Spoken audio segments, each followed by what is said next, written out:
சிவசிவ திருச்சிற்றம்பலம்.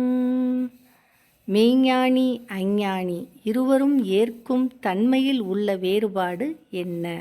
இக்கேள்விக்கு உரிய விடையினை காண்போம். உண்மையின் வடிவமான பரம்பொருளை கண்ட சிவஞானி உலகப் பொருட்களின் மீது உள்ள பற்றை துறந்தவர். எனினும் தம்மால் மற்றவர்களும் சிவகதி பெற வேண்டும் எனக் கருதி ஈகையாளர் ஒருவர் தரும் பொருளை முக மலர்ச்சியோடு ஏற்றுக்கொள்வார். ஆனால் ஞானி போல போலியாக வேடம் தரித்தவர் கொடையாளி நற்கதி பெற வேண்டும் என்பதை விரும்பாமல் தம் உடலை பாதுகாக்க எண்ணி அவர் வழங்கும் பொருளை விருப்பத்தோடு பெற்றுக்கொள்வார்.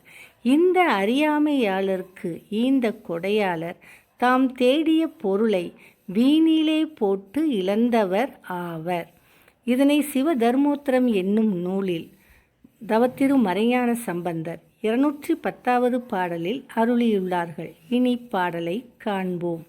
மெய்யினை உணர்ந்த ஞானி வேணவர் விடுத்தானேனும் உய்யவே பிறரும் உண்ணி அவர் கொடை உகப்பன். ஓரா கையர்கள் தம்மைத்தாமே காதலித்து இறப்பர்.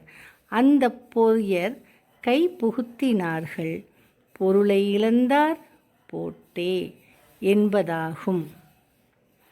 இப்பாடலில் வரும் வேணவர் என்றால் மிக விருப்பம் என்று பொருள். உய்ய என்றால் நற்கதி என்று பொருள்.